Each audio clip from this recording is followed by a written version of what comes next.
Bon les gars, il faut que je fasse la vidéo là. Il faut vraiment que je vous la fasse. Les gars, la plupart des investisseurs crypto vont se ruiner à cause de ces 5 problèmes que je vais vous énoncer directement dans cette vidéo. Je commence directement par le premier point. Les gars, c'est vendre dans la panique. Lorsque tout baisse, ils vont tout vendre. Lorsque tout monte, ils vendent jamais, ils achètent. Les gars, c'est pas logique. Il faut que vous rentrez dans le crâne que lorsque ça descend, tu peux réaccumuler, tu peux acheter. Lorsque tu vois des structures, c'est-à-dire lorsque ça descend en ligne droite, tranquille, tu achètes pas tout de suite. Tu attends une quelconque structure de quelques jours, c'est-à-dire une latéralisation, une petite stabilisation. Dès que ça rebreak à la hausse, là tu rachètes. Ensuite, évidemment, tu rachètes lorsqu'on commence à rentrer dans des zones de prix intéressantes. Tu vas pas racheter lorsque ça baisse juste de 10% lorsqu'il vient de faire x10. Pas du tout. Bon, évidemment, en ce moment, c'est les soldes, les gars, donc vous en faites pas. Je pense que vous pouvez acheter presque les yeux fermés sur les projets dans lesquels vous avez des convictions et qui sont solides. Pas des projets perdus dans le coin, même coin, je sais pas lequel. Non, les gars, des projets solides. Et pareil, faut pas vendre lorsque ça baisse. Tu vends lorsque ça monte, d'accord? Mais on aura le temps d'en reparler parce que de toute façon, je pense que le marché va un petit peu être soit calme, soit baissé en ce moment. Donc, je vous ferai une vidéo comment bien vendre pendant ce marché parce que je pense que oui, il va nous offrir encore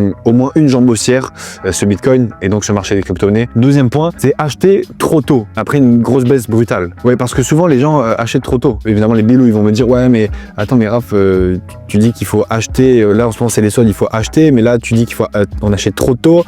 Du coup, quand est-ce que je t'explique juste que la plupart des gens, enfin des investisseurs, vont acheter trop tôt dans le sens où ça va chuter brutalement, ils vont acheter. Alors qu'ils n'ont même pas regardé s'ils sont dans leur zone d'achat, ils n'ont même pas regardé s'il y a une quelconque structure parce que le marché c'est hyper rare, à part au Covid, pendant le Covid, mais c'est hyper rare qu'ils repartent en V sans structure, sans quelconque truc. Les gars, j'ai jamais vu ça, sauf pendant le Covid. Moi, ce que je peux vous conseiller, c'est établir des zones d'achat. En ce moment, par exemple, on est dans des zones d'achat très intéressantes sur beaucoup d'altcoins. Le Bitcoin, on y est presque, mais en tout cas, sur beaucoup d'altcoins, la majorité, on est dans des zones d'achat exceptionnelles. Donc évidemment, s'il y a un crash, s'il y a quoi que ce soit, garder des liquidités. Mais ce que je veux vous dire par acheter trop tôt, il y a des bilous qui sont tellement excités et qui sont dans leurs émotions que dès que ça va baisser de 5-10%, ils vont vouloir acheter directement. Ils attendent rien. Dès que ça baisse un petit peu, ils vont vouloir racheter. Les gars, à un moment donné, il faut que vous établissiez des plans stratégiques par rapport aux analyses et aux données, aux graphiques que vous avez en face de vous. Vous ne pouvez pas acheter ou vendre alors que vous n'avez pas de plan, vous n'avez pas de stratégie, vous n'avez rien du tout. Juste vous vous dites, ok, bon là, je pense que c'est une structure intéressante. On l'a fait encore la dernière fois. Le mec qui regardait sur, je crois que c'était sur Revolut, un truc comme ça. Et le mec il me dit, ouais, là, il est monté comme ça. Et du coup, s'il continue de descendre comme ça, ben, il va potentiellement. Et je lui dis, non, mais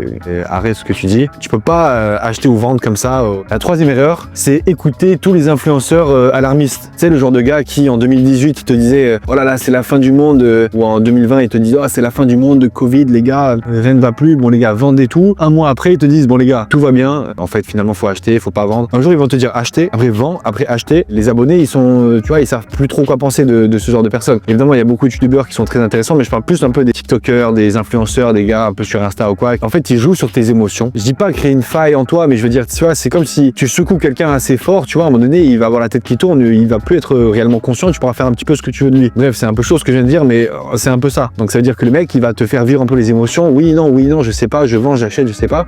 Et à un moment donné, il va attendre que tu baisses la garde pour potentiellement que tu achètes une de ces formations, un truc comme ça. Enfin bref, tout est calculé. J'ai un peu du mal avec tout ça. Faites attention à qui vous écoutez. Ayez vos propres convictions aussi également. Votre propre opinion, c'est très important. Le quatrième point, c'est que tu n'as pas de liquidité disponible. Évidemment, après ça paraît logique. Soit tu t'es mal organisé. Bon, soit t'en as pas, évidemment, ça peut être compréhensible. On n'est pas à 100% dans les cryptos, c'est normal. Mais je veux dire, soit ton alerte d'achat était beaucoup trop haute par rapport à une certaine logique, une certaine analyse, tu vois. Ou alors tu as juste mal organisé dans le sens où tu t'en es pas mis deux. T'en as eu une, tu t'es dit allez, j'achète, je mets 100% de mes liquidités qui me restent, alors que potentiellement tu aurais pu en mettre deux, ce qui est toujours très intéressant. C'est-à-dire qu'en ce moment, si j'étais un big investisseur, et j'en suis un, j'achèterais là maintenant tout de suite les crypto-monnaies dans lesquelles j'ai des convictions qui sont très très solides, mais je garderai encore des liquidités si jamais il y a un gros crash, une grosse chute, une troisième guerre mondiale, quoi que ce soit. Là, à ce moment-là, je rachèterai encore une dernière fois. Au moins, on est sûr d'avoir le bas. Important d'avoir des liquidités. Cinquième et dernière erreur, et ça c'est très important les gars, c'est oublier la vraie raison pour laquelle tu es dans les crypto-monnaies. Ça arrive à 95% encore une fois des investisseurs, j'ai l'impression, c'est qu'ils oublient pourquoi ils sont dans les crypto-monnaies. Et ils oublient qu'ils sont dans les crypto-monnaies également, tu vois. C'est-à-dire que quand il y a des fluctuations de 10, 15, 20% à la journée, ils sont là, ils prennent un mouchoir pour commencer à pleurer et tout, parce que les mecs, ils sont paniqués. Ils se disent, mais attends, mais c'est pas possible, comment c'est possible? Attends, mais je perds autant en un jour et tout. Mon gars, t'es dans les cryptos. Et ça, les gens, ils ont tellement tendance à l'oublier. Du coup, ils se voilent la face, je sais pas, ils trouvent des excuses, ils disent non, je veux pas avoir ça parce que c'est pas ma faute, c'est pas moi, c'est... Non. Les gars, on est tous responsables de nos investissements et de nos décisions. Donc forcément, il faut s'attendre à ce genre de fluctuations. Et ensuite, évidemment, c'est d'oublier la vraie raison pour laquelle tu es dans les cryptos. C'est pas parce que ça chute de 15-20% en une journée que ça va pas remonter de 40% en une journée également, tu vois. Donc dézoome, prends du recul, dézoome cette courbe sur 10, 15, 20 ans. Et ça, c'est pas la première fois que je le dis. Et regarde comment c'est haussier. Regarde juste le S&P 500 sur les 40 dernières années. Et là, tu vas tout de suite comprendre. Les mecs, ils ont vécu 2008, ils ont vécu le Covid, ils ont vécu tellement de crash, de guerre et tout. Exponentielle, sa courbe. Bon, évidemment, c'est sur 40 ans. Les gars, c'est haussier. Il y a 40 ans, il y a un mec qui l'a mis, il revient aujourd'hui. Il n'a pas regardé son ordi, il a rien regardé, détaché émotionnellement complètement. Il a fait d'autres choses et toute sa vie. Il revient, mais le mec, il est plein. Et pourtant, pendant ce temps-là, il y a des mecs, pendant 40 ans, ils sont restés devant l'ordinateur à se dire, putain, aujourd'hui ça baisse, aujourd'hui ça monte, qu'est-ce que je fais? Attends, je sais pas quoi faire. J'écoute lui, je sais pas quoi faire. Alors que l'autre, il a fait sa vie, enfin bref, il a gagné énormément de temps et il s'est pas pris la tête surtout.